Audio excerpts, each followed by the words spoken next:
Bueno, teníamos para continuar con los marcos teóricos que daban cuenta de qué distinto comportamiento puede tener el sistema político en distintos escenarios o bajo ciertas miradas según autores que lo interpretan de manera diferente. Vamos a empezar con el marxismo, fundamentalmente por una cuestión de orden cronológico de los marcos teóricos que vamos a estar repasando. El marxismo fue el primero en desarrollarse, así que por eso arrancamos por ahí. El texto que tenemos, tanto sobre marxismo como respecto a un par de corrientes más, es un texto de Malamud que se llama Teorías del Estado. O sea, Malamud va a estar centrándose en teorías que explican hacia qué tipo de actores responde principalmente, a qué tipo de actores le responde principalmente el Estado. Malapud lo expresa en términos del Estado, nosotros lo vamos a estar viendo acá en función del sistema político en general, teniendo en cuenta que hacia dónde apunta el Estado con las políticas, prefiriendo a tal tipo de actores o a tal otro, determina en buena medida por dónde va a ir el conjunto del movimiento del sistema político. Aprovecho de decir también que este texto de Malamud es un este fragmento de texto de Malamud, porque es un pedazo de un capítulo, está incluido en el manual de Asnari y de Luca llamado Política, y menciono esto porque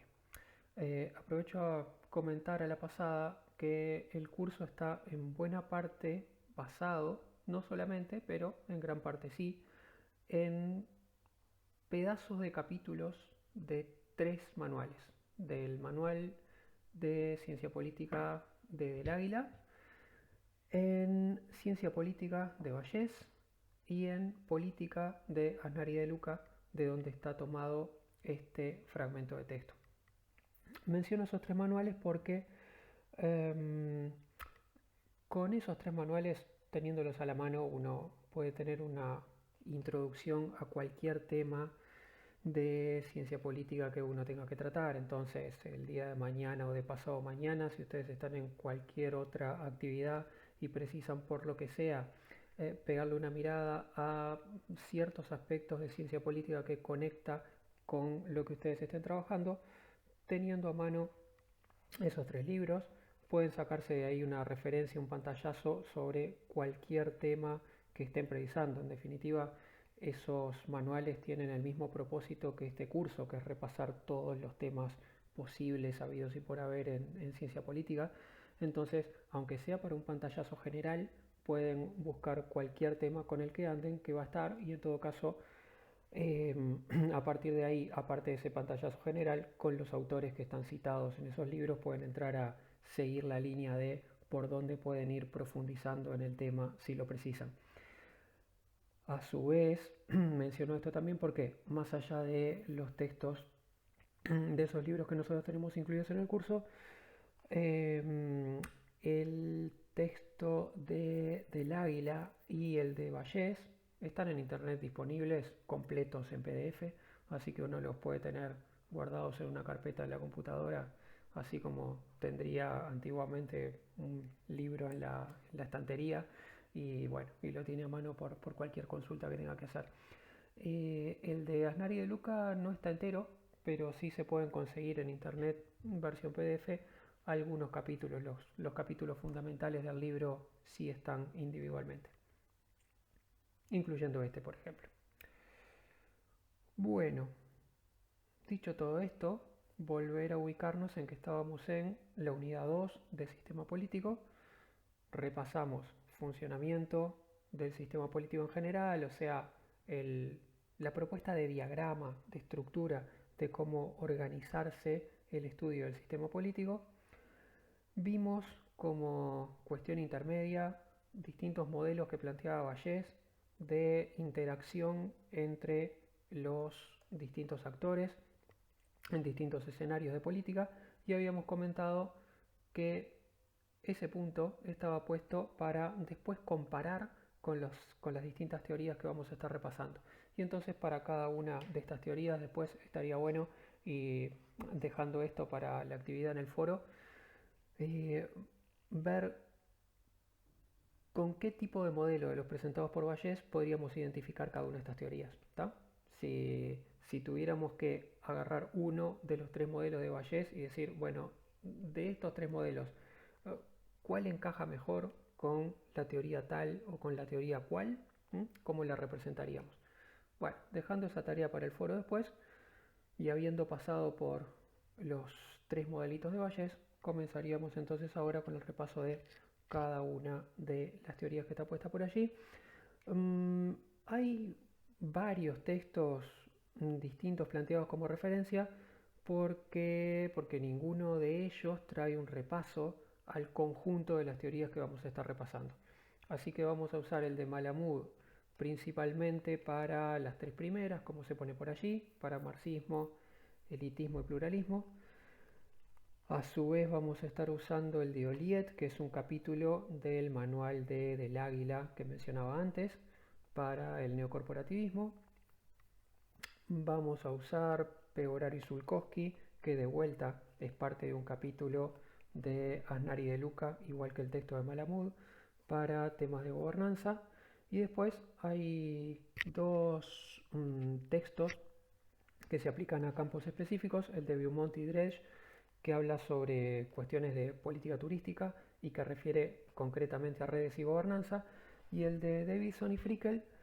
que es una aplicación específica sobre política ambiental, comentando los formatos teóricos principales en la aplicación a políticas ambientales. Así que el de Davidson y Frickel lo vamos a estar usando en distintas teorías porque si bien refiere concretamente a política ambiental, lo que hace justamente un repaso de distintas teorías influyentes sobre ese campo. Entonces hoy, por ejemplo, respecto a marxismo, podemos estar agregando algún comentario sacado de allí también. Bueno, sobre el marxismo se podría decir, simplemente para resumirlo en una sola frase, que el planteo del marxismo es que el sistema político tiende a responder preferentemente a la clase social que detenta los medios de producción. Por tanto, en el capitalismo esto implicaría el sistema político tiende a responder al gran capital. En suma, esto quiere decir, en la actividad general del sistema político va a predominar un sesgo hacia proteger los intereses de los grandes capitalistas por encima del resto de los actores. Esto no quiere decir, y sobre todo conforme el marxismo se va desarrollando en el transcurso del siglo XIX para el siglo XX, no quiere decir necesariamente que el Estado siempre, todas y cada una de las veces, esté respondiendo con preferencia al gran capital, a los grandes empresarios, pero sí significa que como saldo global va a haber cierto sesgo a favor de esos actores respecto a otros que estarían interviniendo en la discusión. El texto de Malamud hace un repasito muy rápido de la evolución histórica que tuvo este planteo y el resto de esta diapo está pensada desarrollando principalmente ese planteo histórico de Malamud. Repasando algunas de esas características, bueno, empezar por decir que el marxismo original de Marx y Engels del siglo XIX, incluso el planteo de Lenin a comienzos del siglo XX, tienen una visión, como ponía por ahí, principalmente coactiva de la función del Estado. Estamos en un marco, Marx y Engels en el siglo XIX para toda Europa,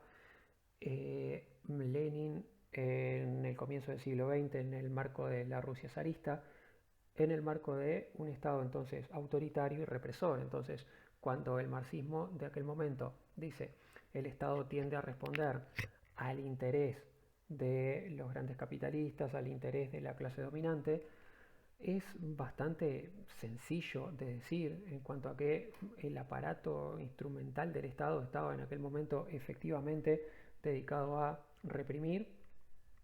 y a responder a los intereses dominantes de ese momento. Entonces, digamos que esta visión del marxismo de un poder muy concentrado, muy desigual y un Estado y un sistema político que responden solamente a cierto sector, está muy fácilmente emparentada al contexto histórico en el que surge. Conforme va avanzando el siglo XX, el marxismo tuvo que ir refinando su planteo para adaptarlo a un cambio progresivo de la sociedad, un cambio progresivo hacia paulatinamente sociedades algo más democráticas y también sociedades más integradas, ¿m? Donde va mejorando el nivel de vida, donde el conjunto de la población empieza a beneficiarse del desarrollo económico que se va dando dentro del sistema capitalista. Entonces, el marxismo va adaptando planteos a explicar de forma un poco más compleja los por qué y cómo se da ese sesgo del sistema político hacia el gran capital. Ahí comenta el texto el planteo de Gramsci. Gramsci escribe fundamentalmente su obra principal, la termina desarrollando entre 1929 y 1935, en realidad mientras él está preso en la Italia fascista. Y el libro se termina publicando recién por 1949, después de que, sacando medio en secreto los materiales que había estado escribiendo, eh, sacándolos de las cosas personales que quedan de él al morir y trasladando ese material a la Unión Soviética, se termina editando eh, después en el año 49. Así que bueno, por ahí estaba la referencia a Gramsci en los años 30. No es que en los años 30 haya trascendido principalmente la obra de Gramsci, sino que él ahí estaba escribiendo su obra fundamental. La difusión de esa obra es de los años 40 y 50 en adelante. Y lo que estaba apuntando Gramsci por aquella época, como transformación paulatina del planteo del marxismo, es que no importa solo el lado inmediatamente económico de posesión de recursos de los grandes capitalistas para manejar el sistema, sino que en definitiva en el capitalismo ese sesgo hacia que todo el sistema político funcione en favor de la clase dominante tiene que ver con que la clase dominante impregna de sus valores al conjunto de la sociedad. Dicho de otra manera, en el capitalismo, la clase capitalista hace que toda la sociedad se vea a sí misma en función de los intereses, pensándose desde la cabeza de los intereses de la clase capitalista. Entonces, apuntaba por ahí tener como valores centrales aspectos como la propiedad privada y la protección de la propiedad privada o la competencia como base de la sociedad, serían parte de esta transmisión de los valores funcionales a la clase dominante al conjunto de la sociedad. Lo que estaba apuntando Gramsci entonces era, bueno, tenemos un cambio respecto a lo que podía ser la visión del marxismo más clásico del siglo XIX. No es que el Estado opera a palazos reprimiendo al resto de las clases sociales en favor de la clase dominante. No se trata de una función puramente coactiva, hay también una faz de hegemonía cultural. En ese sentido, planteaba, conectando esto respecto a los temas que vimos antes, por un lado, que la visión más clásica del marxismo en el siglo XIX, en cuanto a elementos del poder político, se centraba mucho más en los elementos coactivos. El marxismo gramsciano empieza a desplazarse también a los elementos de persuasión y de autoridad, y a su vez, respecto a lo que vimos de poder como recurso y poder como relación, cuando hablábamos de poder como recurso, citábamos al pasar que una visión clásica identificable con ese planteo era el planteo de Marx de que el poder político viene dado por el poder económico. Para tener influencia central sobre el poder político necesitas gran poder económico. Bueno, así el planteo clásico de Marx del siglo XIX puede identificarse como una traducción más directa de entender el poder como un recurso. ¿Qué es lo que te da poder político? Tener en la mano ciertos recursos, concretamente recursos económicos muy fuertes. Con Gramsci entonces el marxismo empieza a darle mayor peso a la faceta de poder como relación, aparte de poder como recurso. Sigue siendo en el fondo poder político derivado de la posesión de recursos económicos estrictamente, pero a su vez tiene como apoyo, como complemento, una construcción de poder como relación. No domino solamente porque domino recursos económicos, sino porque además consigo impregnar a la sociedad de los valores que me son funcionales. Por tanto, ahí entonces poder construido en el relacionamiento con los demás y en la construcción de legitimidad, además de la posesión de recursos. A su vez esto, por supuesto, está súper vinculado al tema de las distintas manifestaciones que tiene el poder político a través del funcionamiento del sistema, porque si hablábamos de las percepciones como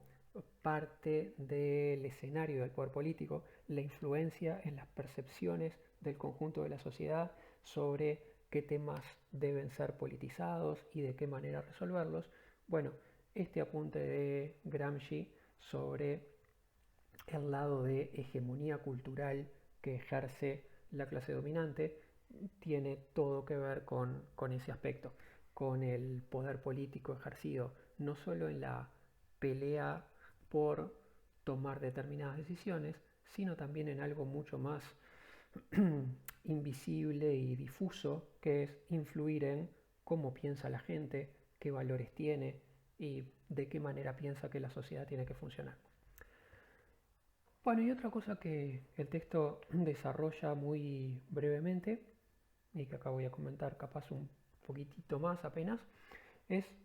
la discusión en la que a su vez se mete el marxismo durante los años 70, 60 y 70,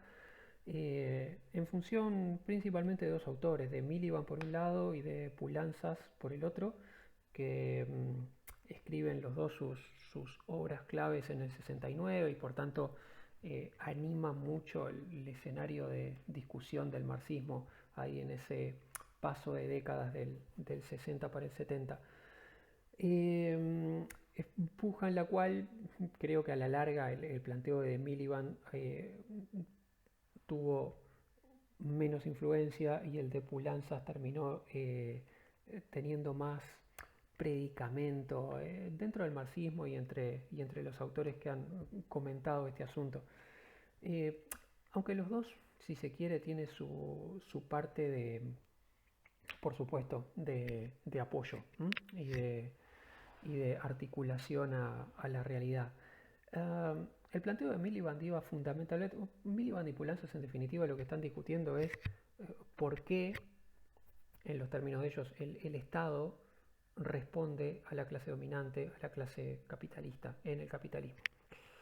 En los términos nuestros, que estamos hablando del sistema político en general, sería por qué el sistema político termina moviéndose principalmente en favor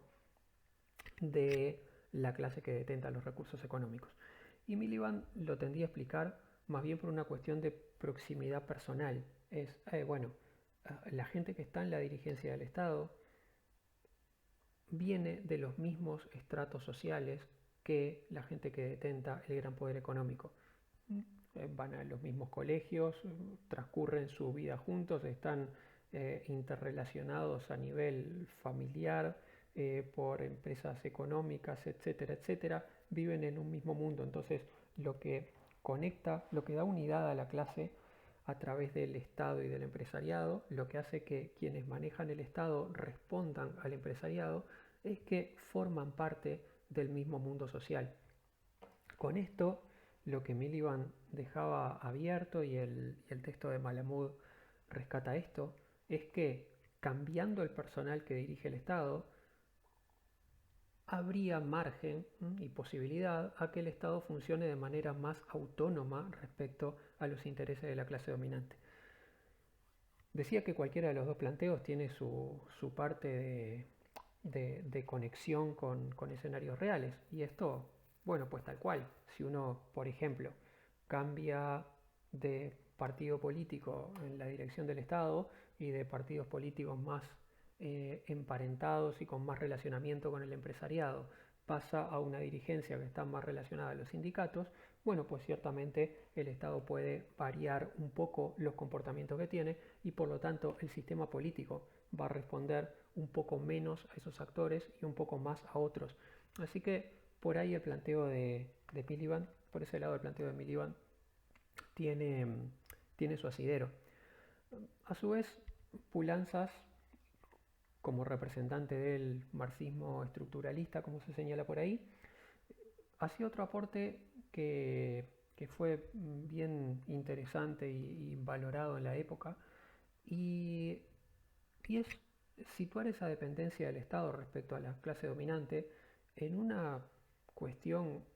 funcional general que no tiene que ver con las personas concretas, que no tiene que ver con que, sí, son amigos, sí, son parte de los mismos grupos sociales desde toda la vida. Lo que decía Pulanzas es, bueno, no, el Estado y el sistema político en el capitalismo responden centralmente a la clase que es dueña del gran capital, no porque quienes dirigen el Estado sean especialmente amigos y tengan especial simpatía por quienes son los grandes capitalistas, sino básicamente porque el desarrollo del Estado y el despliegue de las funciones del Estado necesitan de la intervención activa de los grandes capitalistas a través de la inversión. Un autor que después, más adelante, desarrolla este mismo punto de vista y por ahí lo podemos traer a colación para otros temas, es Przeworski. No lo escribí ahí y es una lástima porque Przeworski es un nombre muy difícil de llevar a la grafía, se escribe de una manera muy distinta que como suena. Pero bueno, ya lo volveremos a ver o lo agrego en la versión de la diapo. No está aparte citado en el texto de Malamud para este caso. Przeworski es un autor más reciente y desarrolla en este caso, en este aspecto, lo mismo que Pulanzas. Eh, lo que ellos dicen es, bueno, en definitiva, lo que da su poder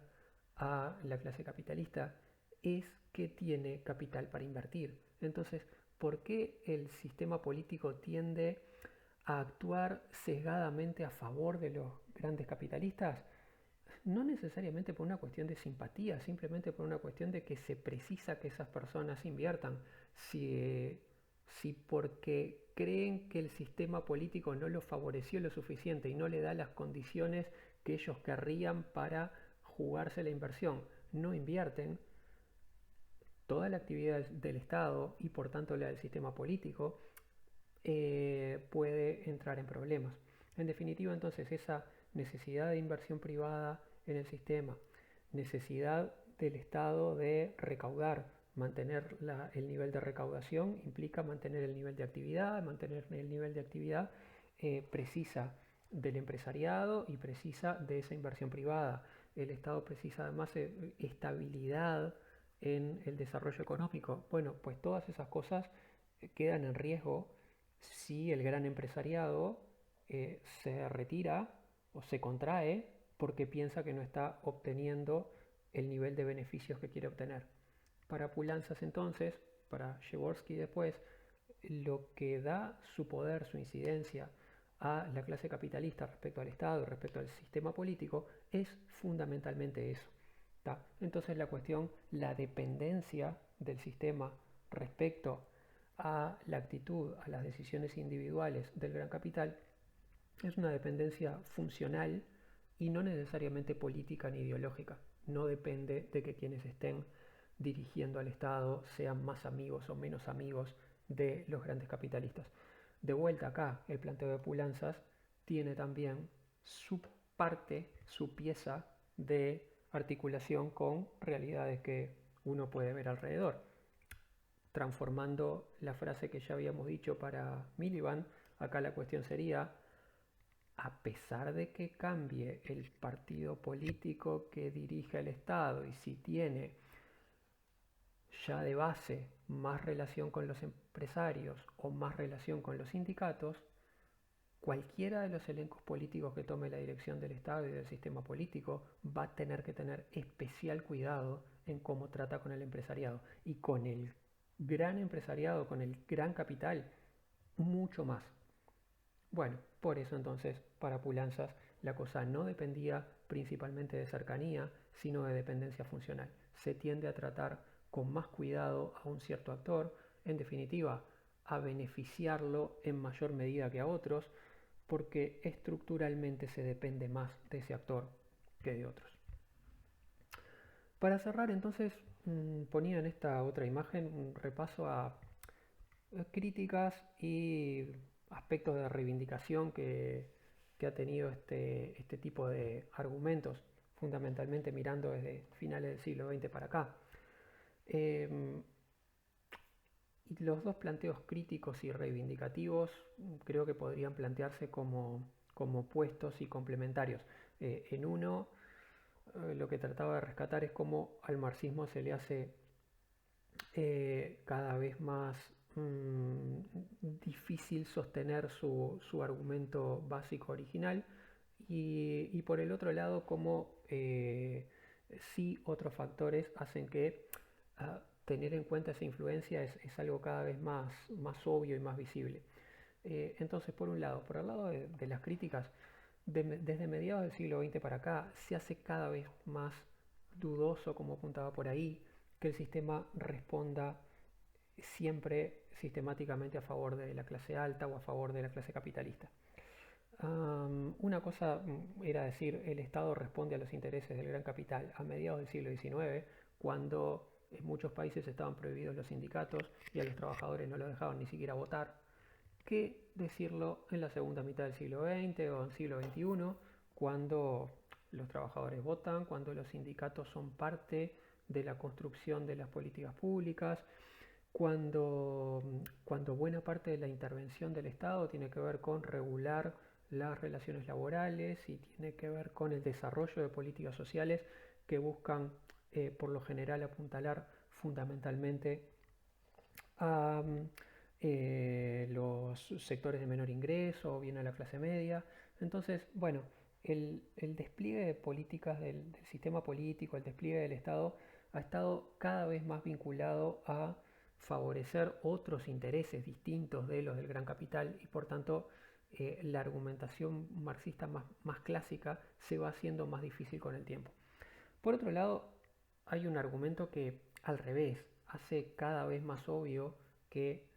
este tipo de argumentos hay que tenerlos en cuenta como parte de la mirada general que se tenga sobre el asunto. Y es fundamentalmente el tema de la globalización y la transnacionalización del capital. O sea, si en cierta medida siempre ha sido cierto que el capital tiene una carta extra a jugar en su favor, porque si el capitalista no invierte, no es que tenga problemas el capitalista, tiene problemas toda la población y tiene problemas el Estado. Entonces, todos los actores tienden a jugar con más cuidado respecto a ese. Bueno, la globalización y la transnacionalización le ha dado al capital todavía mayor facilidad que antes para ejercer esa influencia. Ahora es más fácil que antes que un país dependa mucho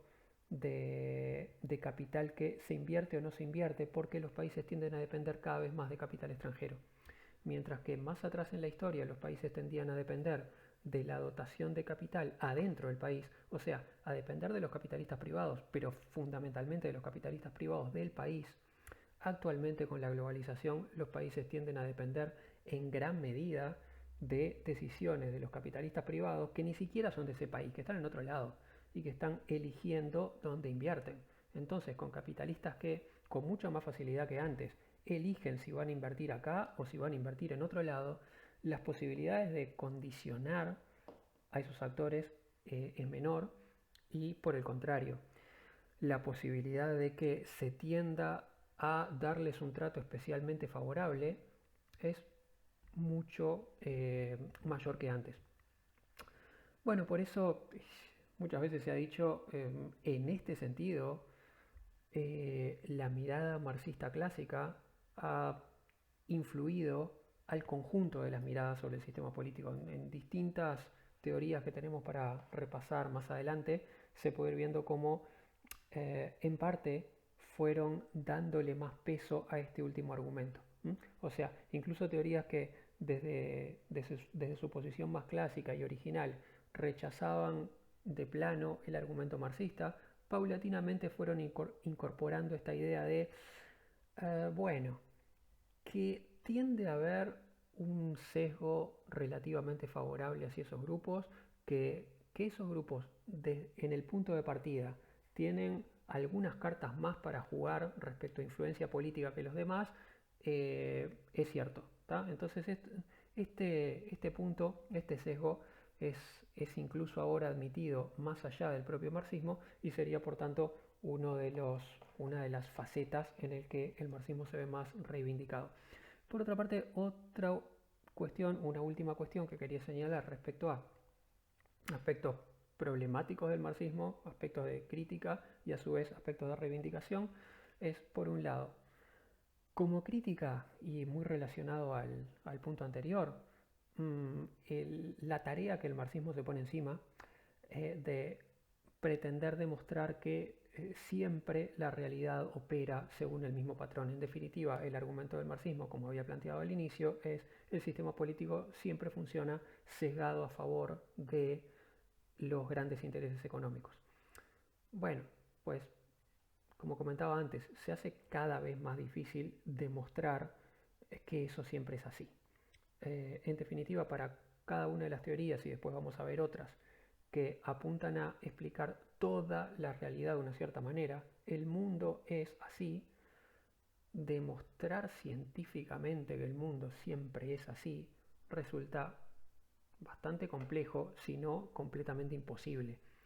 Tendés a encontrar casos en que se comporta de una manera y casos en que se comporta de otra. Entonces, en ese sentido, la aspiración del marxismo de explicar el mundo y explicar el mundo según una sola manera de funcionar es, eh, es en cierto modo un punto débil, en tanto se hace complejo o imposible demostrar por completo. En definitiva, termina siendo un aspecto siempre en parte de creencia personal, más que de yo puedo llegar a demostrar fehacientemente que esto es así como estoy diciendo. Por otro lado, y un aspecto de reivindicación respecto a este mismo problema, es que un énfasis que pone el marxismo al argumentar esto, al argumentar la realidad general opera de esta manera, es que, por el lado bueno, esto es un estímulo a tratar de mirar la realidad de manera lo más global posible. Esto es cuando se está estudiando un asunto político, no centrarse solamente en el ítem, en el caso concreto, en la política específica y puntual que yo estoy tratando, sino tratar de aumentar el zoom, ampliar la mirada, mirar el conjunto y tratar de ver los factores que influyen sobre el desarrollo de eso de manera más general. Y acá traigo a colación un apunte del texto de Davidson y Frickel sobre ambiente, que comentaba que podía traerse a colación sobre esto. El texto este repasa, como decía, las distintas teorías políticas que han sido más influyentes sobre los estudios de política ambiental y como aporte del marxismo rescatan al cierre de su tratamiento fundamentalmente esta cuestión. Lo que dicen es, los estudios de política ambiental por lo general tienden a centrarse muy en el detallito de la política concreta, o sea, tienden a estar muy centrados en, voy a estudiar la política ambiental tal, voy a estudiar tal institución, voy a estudiar tal instrumento de política, es decir, tienden a llevar una mirada a un asunto tan puntual y chiquito que se te pueden estar perdiendo de vista los factores más globales de cómo está estructurado el sistema político que influyen sobre cómo esa política se desarrolla. Entonces, dicen, bueno, uno de los aportes de la teoría marxista al tratamiento de la política ambiental es esto de decir, Trata de no centrarse solamente en asuntos tan puntuales que las únicas explicaciones y o los únicos factores que veas son los de los actores más inmediatamente relacionados a ese instrumentito concreto. Alejate un poco y da una mirada más general sobre el funcionamiento del conjunto de la sociedad y fíjate qué factores están influyendo sobre el conjunto de la sociedad y por tanto sobre el tipo de comportamientos y de resultados que vas a estar mirando en tu caso concreto.